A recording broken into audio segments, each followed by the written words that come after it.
"You're nothing but a disgrace," he sneered, leaving me humiliated as the check for $18,000 landed in my lap.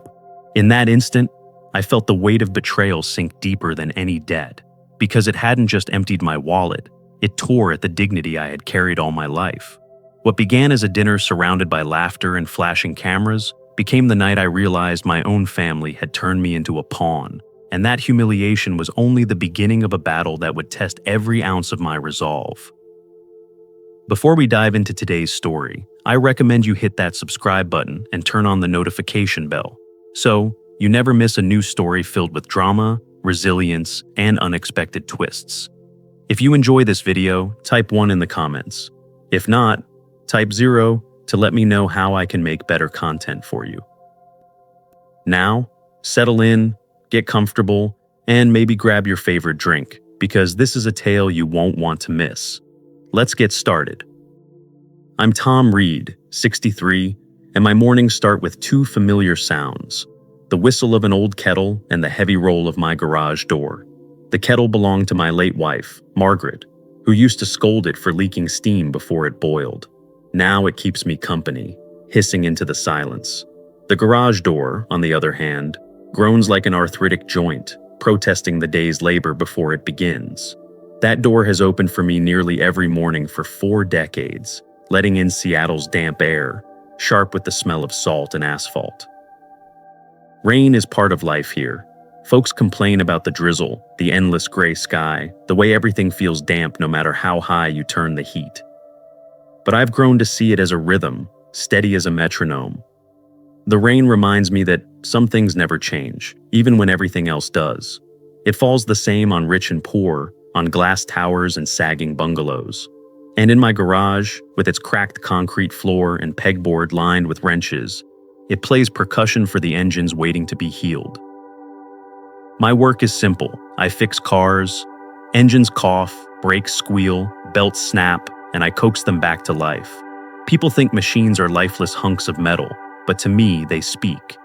A low rattle is a plea, a sudden whine is panic, a sputtering start is a heart begging for air. Over the years, I've become fluent in their language. My shop smells of oil, rubber, and black coffee strong enough to melt a spoon. There's always a radio humming oldies in the background, soft enough that I can hear the machines whisper their secrets. I live above the garage in a 1-bedroom flat. It isn't much, just a sagging couch, a stack of Margaret's cookbooks I can't bear to part with, and a small wooden desk where I keep my mechanic's ledger. It's supposed to be for invoices and receipts, but I've turned it into a diary. Every time Emily, my daughter, calls, I mark a star. If she laughs, I add another. Some pages look like constellations, others are bare, and those days ache the most. Emily used to visit every Friday. She'd bring a bag of blueberry scones, kiss my cheek, and talk about her students in Shoreline where she teaches music. Her voice filled the garage with warmth. Then she married Brandon Pierce. Since then, her visits have dwindled, her laughter less frequent. Brandon is a man polished like chrome, 35, venture fund manager, designer suits, sneakers cleaner than a surgeon's gloves. He calls me old-timer in a tone meant to sound playful, though it always lands sharp. Around his friends, he pats my shoulder as if displaying a relic. Once he cropped me out of a photo Emily posted online, claiming the aesthetic didn't fit. I pretended to laugh, but inside it stung. When they bought their townhouse in Bellevue, I sold my '68 Chevelle to help with the down payment. That car was my pride, a project Margaret and I worked on together. I told myself it was the right thing to do, that giving it up meant giving Emily a better start. Brandon clapped me on the back that day, grinning like he'd just rung the bell on Wall Street. "We'll make you proud," he said. I was already proud, but that didn't seem to matter. At night, after I close the garage and the rain beats against the roof, I sometimes stand in the empty bay with the lights off. The smell of gasoline lingers like perfume, and the silence presses in. I think of Margaret, how she used to tap a spoon on a mug to call us to dinner. I think of Emily, how she once ran barefoot across this floor as a child, her laugh echoing like a song. Those memories live here, stitched into the concrete. On one of those gray Tuesdays, while I was scrubbing grease off my hands, my phone buzzed with a name I rarely saw: Brandon. He never calls me, not directly. His voice blasted through the line, loud and cheerful. "Tom! Big dinner Friday night, friends of the fund, heavy hitters, you should come." I hesitated, looking at the oil under my nails. "Not sure I own much that fits the dress code," I muttered. "Wear whatever," he boomed. "It's Bellevue. You'll be a vibe." When the call ended, I stood still, the garage humming around me. I walked upstairs, opened the closet, and pulled out my only suit. Navy blue, older than Brandon, edges frayed. I pressed it with a wheezing iron, the fabric smelling faintly of mothballs and thyme. "It's just dinner," I told myself. No test, no expectations. But another voice, quieter and truer, whispered from somewhere deep inside, "Be ready." If you're still watching and finding these insights helpful, please comment number 1 below to let me know you're with me. Now, let's move on to point number 2. Wait until you see how a single dinner set the stage for a family drama like no other. Bellevue at night gleams like a showroom, every street polished, every storefront humming with money. The restaurant Brandon chose glowed like a temple of glass and brass. Valets opened doors with white gloves, and guests walked in with the practiced ease of people who never checked a price tag. I felt the weight of my navy suit, its shoulders a little loose, its hem a little shiny from years in the closet. It was the best I had, and in that room it looked like a hand-me-down. Inside, the lighting was golden, almost theatrical. Bottles lined the walls like jewels, and tables were set with linen so white it nearly glowed. Our party had a round table near the wine wall, already buzzing with laughter. Brandon stood as I arrived, clapping his hands together like a host on stage. "The legend's here," he announced, voice carrying just enough to make heads turn. A few nods, a few polite smiles. Emily touched my arm, her blue dress soft against the brass and glass around us. She smiled, though her eyes carried something heavier. Menus arrived, thick leather folders that felt more like bank ledgers than lists of food. My eyes tripped over the French, but the numbers told the story. Wagyu, truffles, wine vintages older than my daughter. Before I could protest, Brandon waved his hand at the server. "Chef's tasting menu, top to bottom, and bring the 05. The waiter's brows lifted a fraction before disappearing behind his professional mask. Introductions circled the table. Venture capitalists, real estate men, a young founder in a hoodie crisp enough to have been ironed. When they asked what I did, I answered simply, "I fix things." Brandon laughed louder than the moment deserved. Don't let him undersell it. He's old school, runs a garage out in West Seattle, salt of the earth. The phrase landed like a pat on the head. A man across the table asked if I'd ever thought about digitizing my brand story. I said my brand story was cars that start when they didn't yesterday. Conversation moved on. Course after course arrived, sculptures of food on plates so wide they looked empty. Brandon filled the silences with stories about partnerships, travel, and private events. Emily sat quietly, answering only when spoken to, her hand wrapped tightly around her wine glass stem. Twice Brandon leaned toward me, dropping his voice so only I could hear. "Let's keep the grease monkey tales to a minimum, yeah? These folks are sophisticated." I nodded, though every word sank like a stone. At one point, a server discreetly set a leather folio near Brandon's elbow. He flipped it closed without looking. "Handled," he told me with a grin, before raising his voice to toast someone's new property in Maui. I tried to let relief settle. Maybe it really was his night. But then he tapped his spoon against his glass. The sharp chime pulled the room's attention to him, as if he were born to command it. He raised his glass. "To family," he said, voice rich and warm. "We build legacies together, but teams, as we know, are only as strong as their weakest link." His hand rested on my shoulder. "I'm lucky my wife's side brings charm." The word twisted like a blade. A few chuckles drifted around the table. Emily's face drained of color. I stared at the linen, willing the moment to pass. The final folio returned, this time opened. The total glared up at me, $18,047, plus a gratuity big enough to make a man sweat. Brandon didn't even glance. He nodded toward me, voice casual. "Put it there. the patriarch insists. Men pay. The server hesitated, then slid the bill toward me. Phones lifted. A laugh rippled around the table. I whispered, "Brandon, that's not what you said." His eyes widened in mock innocence. "You're a man, Tom." Men pay. Emily's hand trembled on my sleeve. "Dad," she whispered, "please." The pen was heavy. My signature looked foreign, like someone else's name. The laughter rose again, this time captured in pixels and flashes. I stood, the room spinning in soft gold. Brandon clapped my back. "Iconic," he said. "Content gold." The table roared. I walked past the ballet stand and out into the night. Rain slicked the pavement, neon bleeding across the wet asphalt. My phone buzzed, a bank alert, but I silenced it. Through the restaurant's glass wall, I saw Brandon raising his phone, the screen reflecting me as a distorted shape in his lens. For the first time, I understood. This wasn't dinner. It was spectacle. And I wasn't a guest. I was the punchline. Somewhere deep inside, a different part of me stirred. Not the mechanic, not the father, the part that refuses to let dignity be stripped without a fight.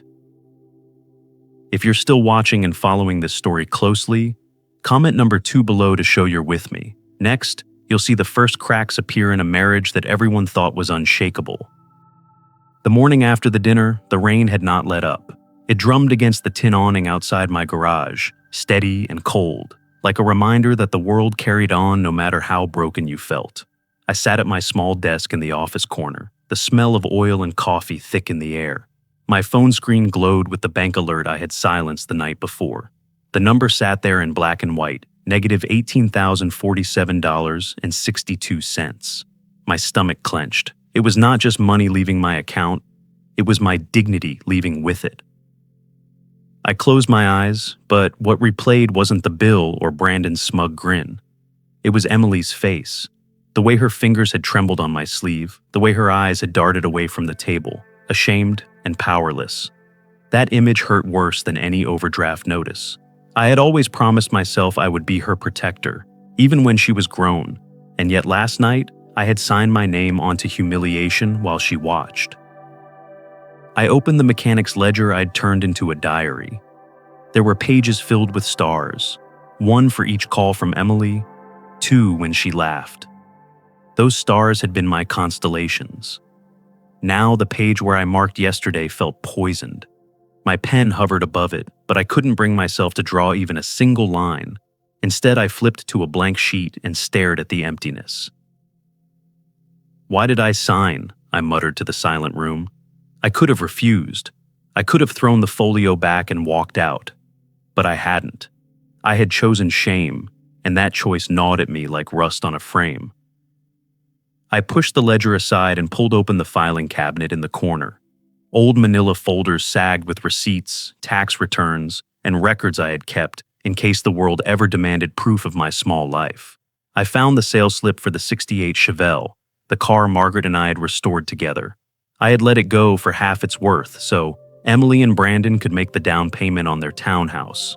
Next came the wire transfer records, 5 figures I had quietly moved to help them cover closing costs. My chest tightened as I shuffled the papers. Then I found something I didn't remember signing.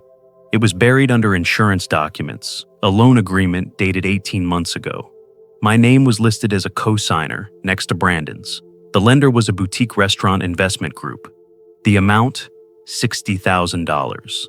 My hands shook as I read the fine print. My signature was there, clear as day, but I had no memory of agreeing. The truth hit slow, like cold water spreading through clothes. Brandon had slipped it in, probably during the townhouse paperwork when forms blurred together. He had used my credit, my decades of steady payments and unblemished record, to pad his own. I sat back hard, the chair creaking. Rage pulsed in my ears. That dinner hadn't been the first time he had used me. It was just the loudest. I pressed my palms flat on the desk, trying to steady myself. For years, I had let things slide. The jokes about being old school, the cropped photos, the empty promises of respect. I told myself it was for Emily's happiness, that swallowing pride was part of being a father. But there, under the buzzing fluorescent light, staring at proof of betrayal, I realized I had been complicit in my own humiliation. The rain outside quickened, streaking the glass with silver lines. I pulled out a yellow notepad and began writing. First, the Chevelle sale, then the down payment, then the co-signed loan, and finally, last night, the $18,000 spectacle. I wrote each item like evidence in a case, my handwriting dark and angry. When I finished, the list looked like an indictment. I leaned back, the pen slipping from my fingers. My breath came heavy, but beneath the anger there was something else. Resolve. This wasn't about money anymore. It was about reclaiming something Brandon thought he could take without consequence. I whispered to the empty garage, "No more." The words didn't echo, but they settled into me, steady and certain. I closed the cabinet, set the papers back in order, and turned off the desk lamp. The garage was dim except for the rain-filtered light from outside. I sat there a long time, the smell of grease and rain mixing into something sharp, something that felt like fuel. I had been a man content to repair other people's wrecks. Now it was time to repair my own life. When I finally stood, my knees popped, but I felt taller than I had in years. This wasn't over, not by a long shot. The rain hadn't left Seattle, and neither had the heaviness in my chest. For 3 nights I had replayed the dinner, the smirk on Brandon's face, the bill sliding across the table like a death sentence. But what cut deepest wasn't the money, it was Emily's silence. I told myself she was trapped between us, afraid to speak, but the silence was louder than any insult. I knew I couldn't fight Brandon head-on yet. If I had any chance of reclaiming my dignity, I had to reach Emily first. I called her on a Thursday morning, the sound of her voice lifting something in me, even before she spoke. "Dad?" she said, cautious, as if she expected bad news. I asked her to meet me, just the two of us. A pause stretched thin across the line, then she agreed. We chose a small cafe near Green Lake, a place she and I had visited when she was in college. Back then, she'd scribble lesson plans over lattes while I pretended to read the paper, just happy to sit across from her. When I arrived, the cafe smelled of espresso and rain-soaked coats. Emily was already there, her hair damp at the ends, hands wrapped around a mug. She smiled when she saw me, but it was a fragile smile, as if she feared it might break under the weight of what we needed to say. I eased into the chair across from her and folded my hands. "Emily," I began, my voice rougher than I intended. "What happened at that dinner?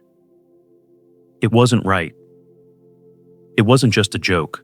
It was humiliation." She lowered her eyes, tracing the rim of her cup. I took a breath and told her about the loan papers I had found, how my name was tied to debts I never agreed to. Her head jerked up at that, her brow furrowing. "Dad, are you sure?" she asked. Her tone held concern, but also doubt, and that stung. I explained how the signature was mine, yes, but slipped into a stack of documents without my consent. I reminded her of the Chevelle, of the down payment, of every sacrifice I had made. "I've given and given," I said softly, "and he's taken more than I ever thought possible." Tears welled in her eyes. She whispered, "I know last night was terrible. I hated every second of it. But Brandon, maybe he didn't mean to use you.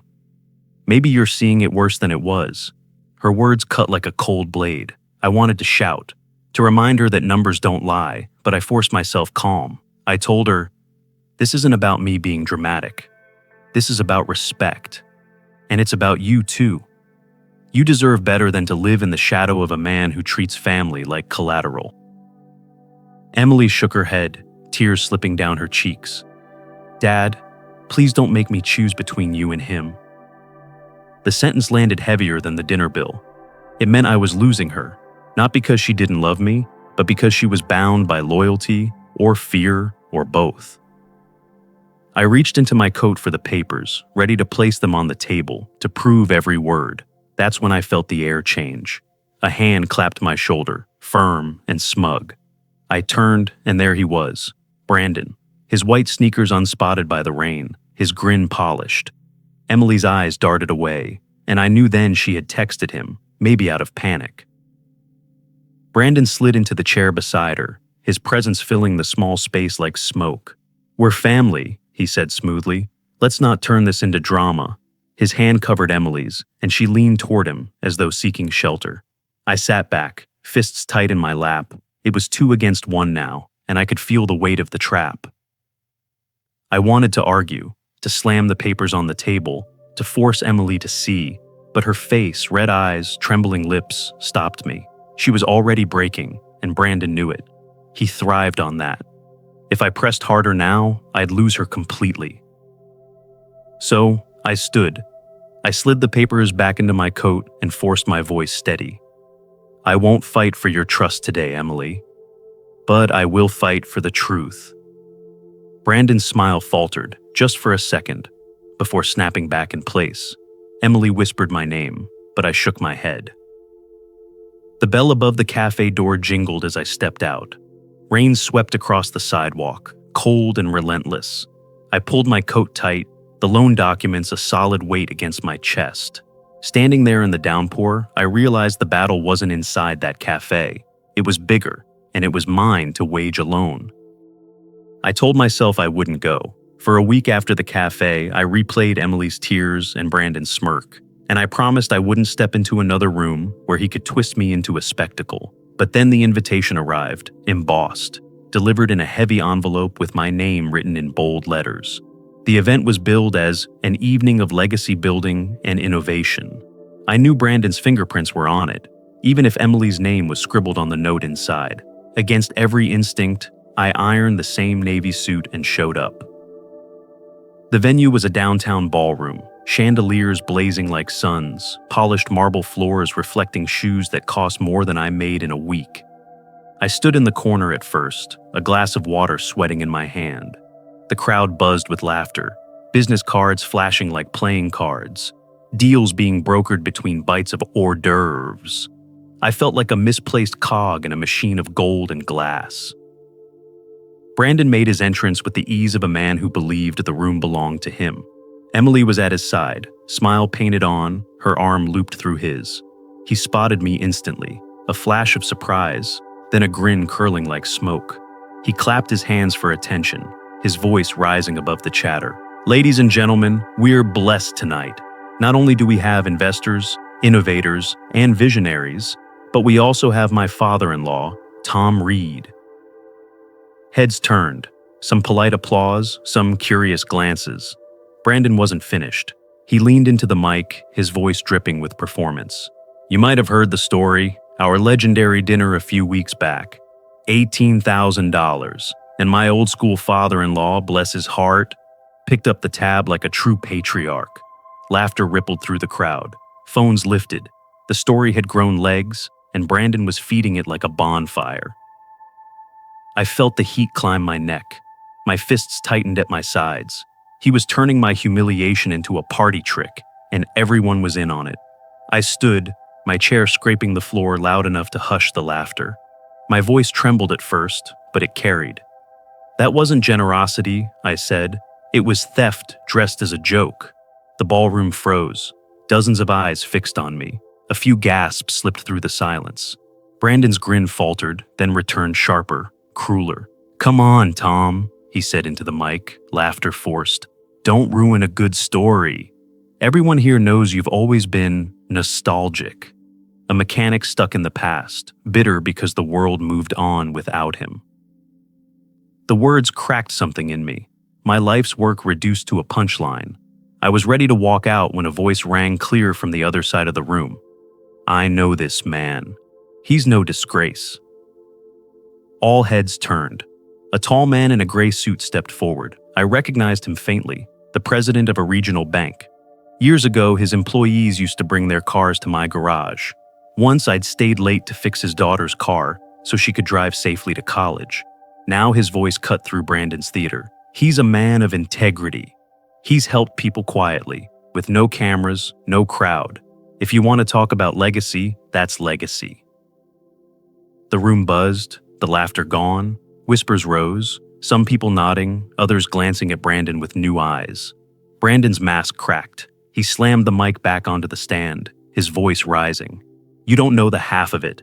He's nothing more than an old man clinging to relevance. He should be grateful I even invite him into these rooms." The outburst backfired. A few guests frowned. One woman shook her head. Emily stood frozen beside him, her hand slipping from his arm. Brandon's anger spilled over, words tumbling out too fast, too sharp, until he looked less like a host and more like a bully caught without a script. I didn't wait for more.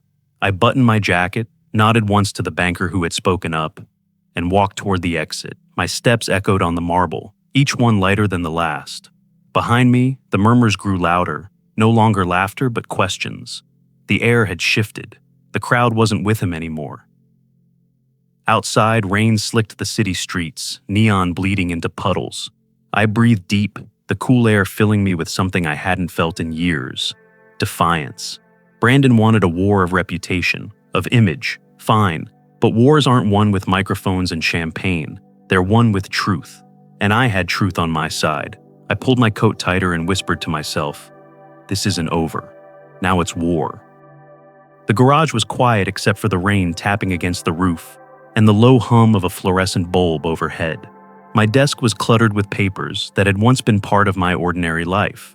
Tax forms, old bank statements, a yellowed receipt for the Chevelle, and the cruel reminder of the $18,047 bill from the dinner. Now they weren't just scraps of my past, they were evidence. I leaned back in the chair, my coffee gone cold, and stared at the piles as if they were bricks I could stack into a wall against Brandon.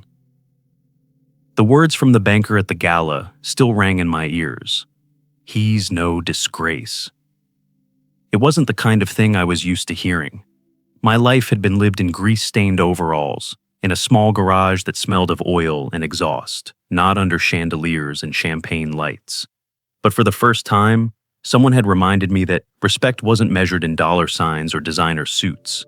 It was measured in how you lived, day after day, quietly and honestly. Still, the weight of Emily's tears pulled at me. I remembered her voice begging me not to make her choose. That memory was the hardest to shake. If I pursued this fight, if I exposed Brandon for what he had done, Emily would be caught in the middle. I could lose her for good. The thought hollowed me out. But the other choice, silence, felt like letting Brandon win forever. I stood, pacing the narrow strip of concrete between the workbench and the shelves of parts. Silence had cost me too much already. I had swallowed my pride when Brandon cut me out of family photos, when he joked about my work being outdated, when he used my credit like it was his own. And I had signed that bill, the ink still burning my name into a humiliation I would never forget. Enough was enough. I sat again and pulled the yellow notepad closer. With deliberate strokes, I began to outline a timeline. The Chevelle, sold at half its worth, March 2017. The wire transfer, $28,000 to Emily and Brandon, July 2019. The restaurant loan, $60,000, signed under my name, January 2021. And finally, the dinner, $18,047, September 2023. Each entry looked like a nail hammered into a coffin. When I finished, I slid the papers into a manila folder. My hands trembled, but it wasn't fear, it was adrenaline. I reached for the phone and scrolled through numbers I hadn't dialed in years until I found the one I needed. Mark Jefferson, an old high school friend turned attorney. My thumb hovered before pressing. Mark's voice was older, deeper, but warm. We exchanged the usual small talk, the years compressed into a few awkward jokes, and then I told him the truth. Not just about the dinner, but about everything. The Chevelle, the loan, the way Brandon used me like a ladder to climb higher while spitting on me at every step. There was a pause. Then Mark said, "If what you're telling me is accurate, Tom, you have a case. Fraud, coercion, maybe even defamation. But you need to understand something. Once you go down this road, there's no turning back. Lawsuits change families. You'll make enemies."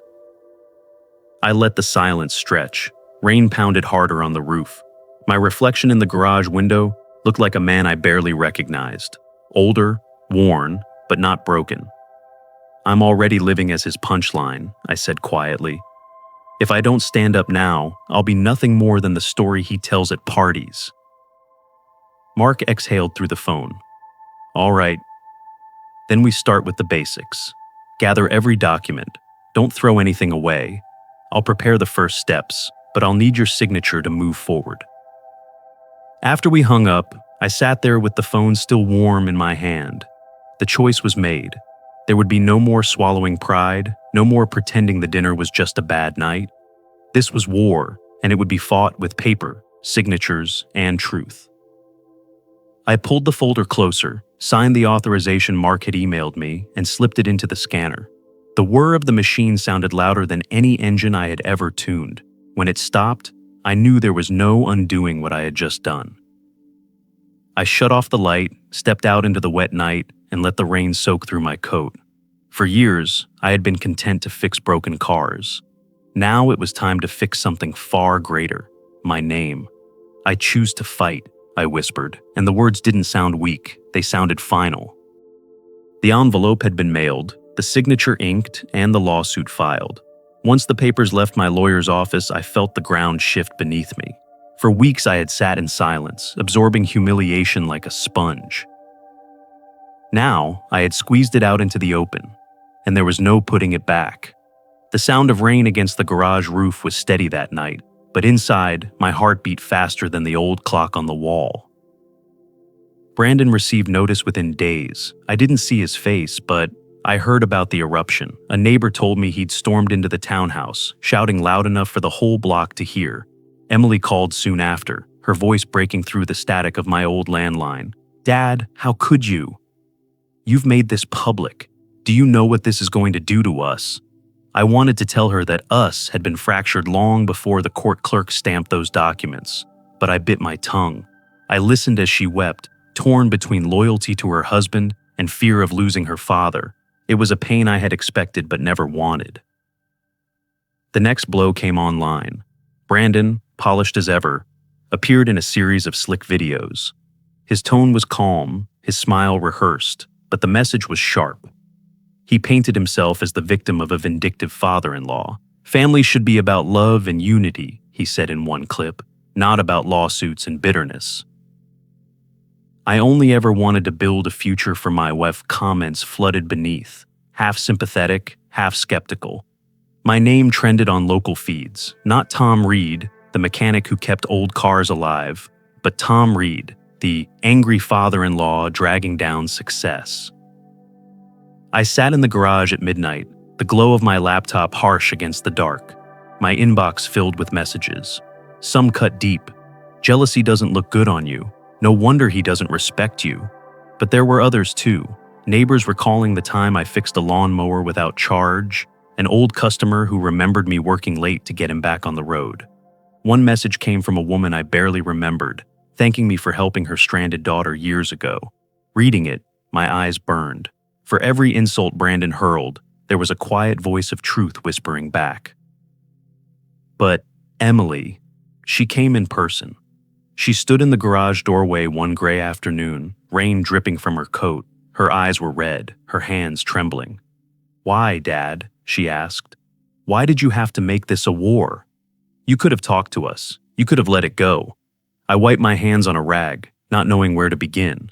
I told her about the Chevelle, the loan, the dinner bill that still felt like a wound. I told her I wasn't doing this to hurt her, but to stop the cycle before it destroyed everything. She shook her head, tears falling faster. "You've put me in an impossible place," she whispered, "between my husband and my father. How am I supposed to choose?" Her words cut deeper than Brandon's laughter ever could. I wanted to hold her, to remind her I was the same man who walked her to school and clapped at her high school play. But all I managed was silence. She left in tears, and I stood staring at the empty doorway long after she was gone. The very next weekend, Brandon hosted another event, smaller than the gala, but staged for cameras. He posed beside banners about entrepreneurship and family values, reporters snapping photos. He slipped in barbed remarks about betrayal and bitterness, carefully crafted to cast himself as the noble victim. When the images appeared online, his arm draped around Emily's shoulders, I felt both fury and sorrow. She was trapped in a play she hadn't written. That night, I sat alone in the garage, scrolling through the headlines. The words angry, bitter, disgrace attached themselves to my name like oil stains you can't wash out. I closed the laptop and pulled out the ledger where I had been keeping notes. In dark ink, I wrote, "They can twist the story today, but truth will stand tomorrow." I closed the book and leaned back, the light flickering overhead. My body was tired, my heart heavy, but for the first time in years, my resolve felt unshakable. Brandon could play the cameras, twist the narrative, even turn my daughter against me for now. But I had chosen to fight with truth. And truth eventually has a way of cutting through the noise. I switched off the light, pulled the garage door shut, and stepped into the rain. The night was cold, but I lifted my chin. I was already branded the villain in his story. It was time to write my own ending. The days dragged into weeks, each one heavier than the last. The lawsuit was filed, but the world outside my garage seemed to believe only half of it, the half Brandon fed them through his polished speeches and smiling photos. I'd grown used to the sting of headlines that called me bitter, jealous, and angry. Still, I couldn't let myself drown in their words. I had chosen this path, and the only way out was through. Mark, my lawyer, reminded me of that whenever my resolve faltered. "Cases like this are marathons, not sprints," he said, leaning across his desk, his voice steady. "You've endured worse than bad press. The truth takes time to surface." I nodded, though the pit in my stomach didn't ease. I wasn't built for battles fought in courtrooms or newspapers. I was a man who fixed broken engines, not reputations. But Brandon had dragged me into his arena, and I couldn't walk out now. Most evenings I sat in the garage surrounded by papers. I organized receipts, traced bank statements with my finger, and highlighted signatures that carried my name but not my consent. The $60,000 loan gnawed at me most. I had never seen the fine print, never had the chance to question what I was signing. I needed more than documents. I needed someone who could stand beside me and say, "He tricked you." So I started making calls. Old contacts at the bank, people I hadn't spoken to in years. Most had moved on or didn't want to get involved. Then one rainy Wednesday, my phone buzzed with a number I didn't recognize. The voice on the other end was cautious, almost nervous. "Mr. Reed? My name's Daniel Walker. I used to work at Cascade Bank. I handled the paperwork for your loan a couple of years back." I nearly dropped the phone. He continued, words spilling quickly. "I remember that day clearly. Brandon was there with you. He rushed everything. I recall him saying, 'Don't bother showing him the fine print. He trusts me.' It didn't sit right with me, but I was new, afraid to speak up. I left the bank last year, but when I saw your name in the news, I thought you should know." I sat there, stunned, staring at the grease-stained floor. This was what I had been praying for. A witness. Not just paper, but a voice, someone who had been in the room when I was played like a fool. My heart pounded as I asked if he would be willing to speak to my lawyer. After a pause, Daniel said yes. His tone was uneasy, but firm. "It's been on my conscience. If telling the truth helps, I'll do it." When I hung up, my hands were trembling. For the first time in months, I felt something I hadn't dared let myself feel. Hope. But hope carried weight. With this testimony, we could corner Brandon in court. And if we did, Emily would see her husband for what he was. The thought brought relief and sorrow in equal measure. That night, I drove to Mark's office with the wipers beating back the Seattle rain. He listened carefully as I relayed Daniel's words, scribbling notes. When I finished, he leaned back, his eyes sharp. "This is exactly what we needed. A first-hand account. If he testifies, Brandon won't be able to spin his way out of it." I should have been relieved, but all I could think about was Emily. How she would look at me when the truth came out. Would she thank me for freeing her from Brandon's grip? Or would she hate me for destroying her marriage? The question pressed on my chest like a weight I couldn't shift. Mark must have seen the conflict on my face. "Tom," he said quietly, "this isn't about tearing her world apart. It's about saving her from living inside a lie. If you don't see this through, Brandon wins, and Emily keeps living under his thumb." I nodded, my throat tight. He was right. It wasn't about revenge anymore. It was about something deeper, giving my daughter a chance at the truth, even if it cost me her love for a time. On the drive home, the city lights blurred against the rain-soaked windshield. I pulled into the driveway and sat for a long time, the engine ticking as it cooled. Inside the garage, I added Daniel's name to my growing folder of evidence. On the cover, I wrote one line in block letters. Finally, a crack in his armor. I turned off the light and stepped into the drizzle, the night cold against my skin. For the first time in months, the rain didn't feel like defeat. It felt like cleansing. The morning of the trial arrived draped in gray Seattle skies. I stood outside the courthouse, the building's stone columns towering like silent sentinels. My stomach churned, my palms damp despite the chill in the air.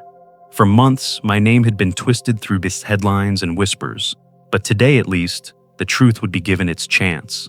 I tightened my tie, a borrowed one from Mark, my lawyer, and stepped inside. The courtroom was colder than I expected, not in temperature but in mood. The walls, lined with dark wood, absorbed the whispers of reporters scribbling in notebooks. A few photographers waited near the back, their lenses trained on the aisle where Brandon would enter.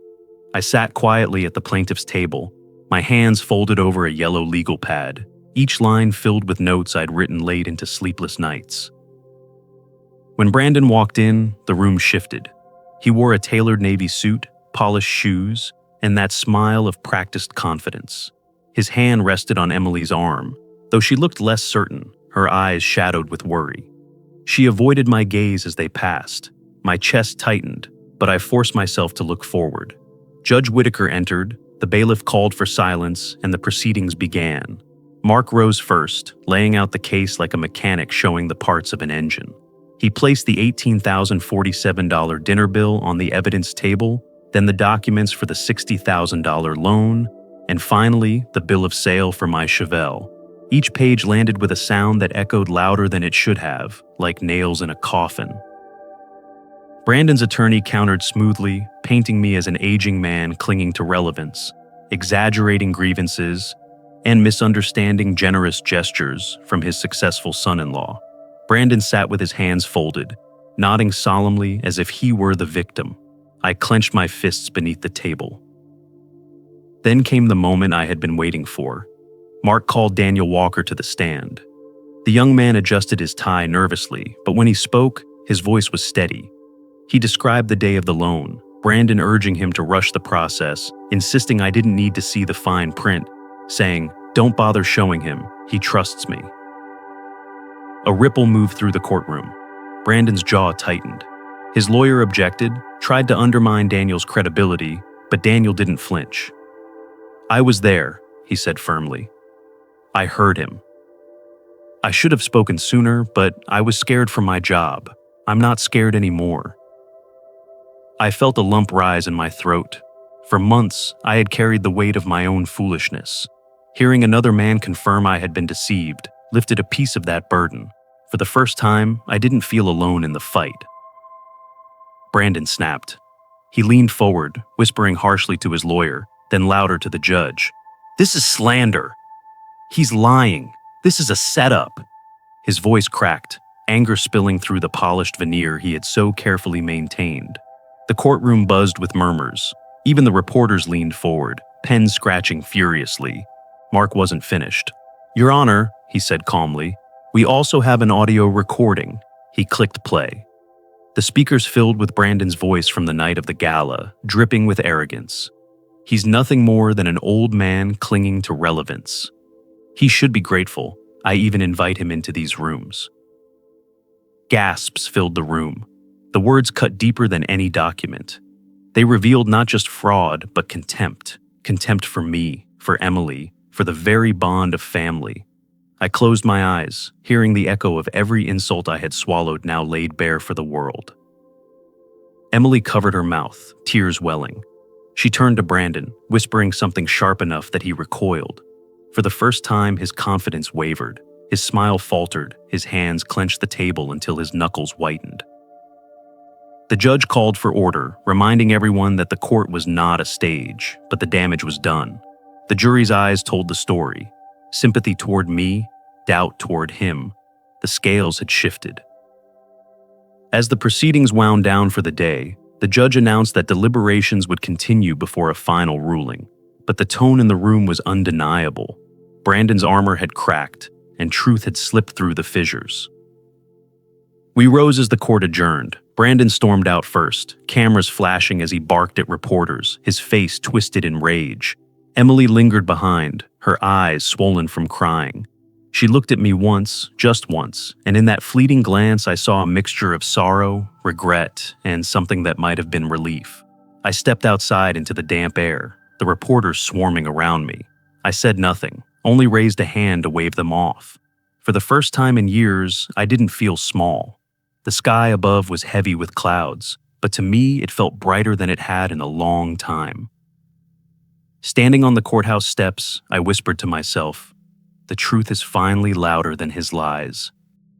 The garage was quiet again, the way it had been before all the storm. The familiar smell of motor oil and sawdust hung in the air, but it no longer carried the weight of defeat. Sunlight streamed in through the dusty window, painting long golden streaks across the floor. I sat at my workbench with a cup of lukewarm coffee and the old journal I had kept through the ordeal. Its pages were filled with scribbles, notes, and moments when anger poured out of me like fuel on a fire. Now, as I read back through them, I no longer felt the same burn. Instead, I felt a strange calm, like looking at scars that no longer hurt, only remind. There were entries about the night of the dinner, the humiliation that carved itself into my bones. Other pages recalled Emily's tears, the sting of her saying I'd forced her to choose. There were notes about the lawsuit, about the long nights when doubt whispered that I was destroying my own family. But sprinkled through those same pages were the victories. Daniel's testimony, the audio recording that revealed the truth, the look in Emily's eyes when she finally heard her husband's contempt out loud. That look had broken me and rebuilt me at the same time. I set the journal down and leaned back, letting the quiet settle. For so long, I had believed silence was the way to survive, keeping peace, swallowing my pride, convincing myself that dignity wasn't worth the cost of conflict. But silence had nearly buried me. Silence had given Brandon all the room he needed to manipulate, to mock, to take. Speaking up hadn't just pulled me out of that hole. It had given me back a piece of myself I thought I'd lost. The sound of a car door outside broke the stillness. A moment later, the side door creaked open and Emily stepped in. She looked older than she had a year ago, weariness in her eyes, but there was a softness I hadn't seen in a long time. She glanced around the garage, the same way she used to when she was a little girl, waiting for me to finish a repair so we could head home together. "Hey, Dad," she said quietly. I swallowed, my throat tight. "Hey, kiddo." For a moment, neither of us spoke. Then she walked closer, brushing her hand over the hood of an old Chevy I'd been working on. "I've been thinking a lot," she said. "About everything. About you." She hesitated, her voice trembling. "You didn't just fight for yourself. You fought for me, too. I didn't see it then, but I do now." Her words hit me harder than any gavel in a courtroom. I blinked back the sting in my eyes and nodded slowly. "I never wanted to hurt you. I just couldn't let him keep winning at my expense, and at yours." Tears welled in her eyes. She stepped forward and wrapped her arms around me. It wasn't the tight hug of old times, but it was enough. Enough to tell me that even if her path forward was complicated, the bond between us was finding its way back. When she left, I stayed in the garage, staring at the journal again. The message was clearer now than it had ever been. Truth isn't a weapon to hurt, but a light to guide. It can be harsh, even cruel in the moment, but silence is crueler still. Pride can break a man, blind him into thinking endurance is strength. But truth, spoken aloud, has the power to rebuild him, piece by piece, until he can stand again. I thought about the long years of sacrifice, the car I sold, the checks I wrote, the dinners I endured with a smile while Brandon cut me down. Each act of silence had been a brick in a wall that trapped me. Breaking it down took pain, risk, and courage I didn't think I had left. But when the dust cleared, I was still standing, stronger, maybe even freer than before. The sun had dipped lower, painting the garage in amber light. I closed the journal, slid it into the drawer, and shut it gently. It didn't need to stay open anymore. That chapter of my life was finished. Ahead of me was the quiet work of living, fixing GERS, tending to the small joys, waiting for the day Emily might come back, not out of guilt, but out of love. I stepped outside, the cool evening air filling my lungs. The street was calm, the sky streaked with pink and gray. I looked up and whispered to myself, a final line that carried both pain and peace. Pride can break a man, but truth can build him again. And when you fight for the truth, you never fight in vain. For the first time in years, I believed it. Life has a way of testing the strength of our foundations. Sometimes those tests come in the form of betrayal, humiliation, or moments when the people we trust most choose to stand against us. These trials cut deeper than ordinary disappointments because they touch the core of who we are, our dignity, our sense of worth, and the fragile bonds we believe are unbreakable. Yet within those painful experiences lies the seed of transformation, the chance to discover that truth, no matter how bruised and battered it becomes, always holds the power to rise. At the heart of every human struggle is the question of identity. What defines a person when the titles, possessions, or approval of others are stripped away? Too often we measure ourselves by the reflections cast back from those around us. When others call us weak, we start to believe it. When others treat us as a burden, we carry that shame like a second skin. But the reality is simpler and more enduring. A person's worth is not determined by the voices of ridicule or applause, but by the quiet integrity that endures when the noise fades. Truth is not always comfortable. In fact, it is often the most painful force we encounter because it demands that illusions be broken. Yet truth is also liberating. It clears away the fog of deception and gives us the clarity to see not only the mistakes of others, but the strength within ourselves. When embraced, truth becomes more than a weapon to defend against lies. It becomes the foundation upon which peace and self-respect are built. There is a lesson to be found in the endurance of humiliation. Public disgrace can feel like the end of everything, a final crushing defeat. But it also reveals who we truly are when the world strips away pretense. To endure such moments and still rise is to discover resilience that cannot be bought, faked, or handed down. Resilience forged in hardship becomes the quiet armor of the soul, stronger than any outward success. Equally powerful is the understanding that silence is not always noble. Too often we confuse silence with patience, believing that enduring injustice quietly is the high road. Yet silence in the face of cruelty is not virtue, it is surrender. Speaking the truth, even at great cost, is not about destroying others, but about reclaiming what should never have been taken. Self-respect. To remain silent when one's dignity is trampled is to accept the role of victim forever. To speak is to declare that no lie, no matter how loudly repeated, can erase the truth. These struggles are not fought in isolation. They ripple outward, shaping the lives of those who watch us, those who learn from our choices. When a person stands firmly for truth, they offer a mirror to others, showing that courage is possible, that dignity is worth protecting, that justice, though slow, can arrive. Sometimes the act of standing up is not only for one's own soul, but for those who cannot yet find their voice. In the end, the victories that matter most are not measured in headlines, wealth, or the fleeting approval of society.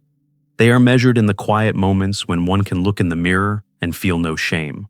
They are measured in the relief of knowing that integrity was not abandoned for comfort, that the soul was not sold for applause. These are the victories that echo long after the noise of conflict has died down. And so the lesson stands.